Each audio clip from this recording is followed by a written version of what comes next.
we have a part of the pattern here that's a sequence of knits and purls in between various stitches, and then we have another sequence of twists. We arrive now at this more complex heart-shaped cable, and we're at a point now where we have several right and left twists right in sequence, so it's a good point to demonstrate the differences between these twists without a cable needle. We're going to do another right hand twist here, which means again we're starting on the right hand needle with bow stitches. We slip the left hand needle through the background stitch, in other words a stitch that's going to move behind. Then we slip both stitches off the needles. That right leaning stitch is now live, but we pick it back up, move it back over to the left hand stitch, and we've made that twist there. Now we can work the stitches as we mean to. In this case we're going to do one as a knit through the back loop, and then one as a purl, just because that's how the pattern goes. Now in this next one we're going to do a twist to the left. It's going to keep diminishing that heart-shaped twist. We're at a point where we're bringing these two directions back down to a point. So the next one we need to do is to the left. And since it's a left-leaning cable, we start with bow stitches on the left needle. And again, as before, the stitch that is going to become the foreground stitch of the twist, which in this case is this stitch here, is going to travel to the left over top of the second stitch. That is the stitch that will eventually be left live. So what we do is insert the needle through the background stitch, or the second stitch here. This is the stitch that will eventually become the background. We slip both stitches off the needle, off the left hand needle. So we have one stitch which is now live, but we don't panic. We slip it right back on to the left hand needle, then slip the other stitch back onto the left hand needle, the background stitch next. And you can see there as I was working that, as before, my thumb kind of comes up sort of instinctually as I'm doing the twist, as a way of kind of pinching and holding those stitches in place. And you'll find that your whole hand and all your fingers and thumbs sort of are a part of all this. So it's not just the mechanics of doing the cable twist, but actually you're helping all this along as you go with your fingers and thumbs, and that's fine. So again, we've done that twist, we've done a twist to the left, and then we work the stitches as we mean to. In this case, we've got the background stitch as a purl, so we work that as a purl, and then as a knit, the next one, the foreground stitch, is worked as a purl.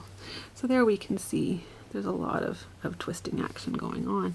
Next we're going to do those both in sequence again. We have one more twist to the right, so we move two stitches to the right, slip the needle through the background stitch, the foreground stitch becomes live, we slip the needle through that foreground stitch, twist it, put it back on the left hand needle, and here I've got my yarn behind the work. I'm going to be working the stitch next as a knit, so I'm not even going to bother turning it off the needle. I'm going to just keep my needle there because I know I'm going to work it through the back loop, and my needles are right in a position to do that before I even slip that foreground stitch back onto the left hand needle. I don't even need to slip it off the right hand needle. I can just keep going and do through the knit stitch through the back loop like I would next anyway.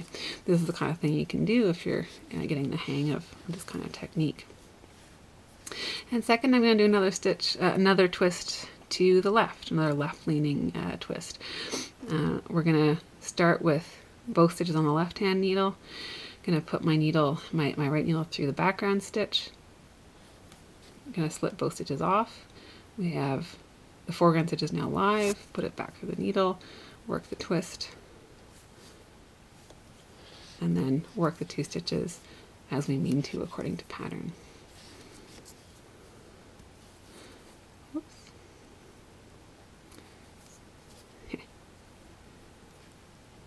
Did I get it there? Nope. Sometimes you gotta double check you've got it all right. So there you can see we've got all those twists now worked. We've completed 4 different twists in sequence, 2 left and 2 right, all bumped up against each other. And you can do this pretty quickly once you get the hang of it. The key is just to, make sure you've got all your fingers and thumbs working in there, and that you can just get practice at it. Of course, as you bring in your thumbs and forefingers both into this process, you kind of have the tendency to want to pinch it and really hold it snug and really grasp it so that you don't lose those stitches. You want to be careful about that because you don't want to add too much tension to your whole hand and wrist. It can add quite a bit of strain if you do this over a long period of time. So, you know, be a little bit relaxed about it and take time out to sort of pause and stretch your hands and fingers so that you're not adding too much strain and tension, because you do still probably want to type and write and, you know, use your hands for other purposes besides knitting occasionally. So do watch your ergonomics.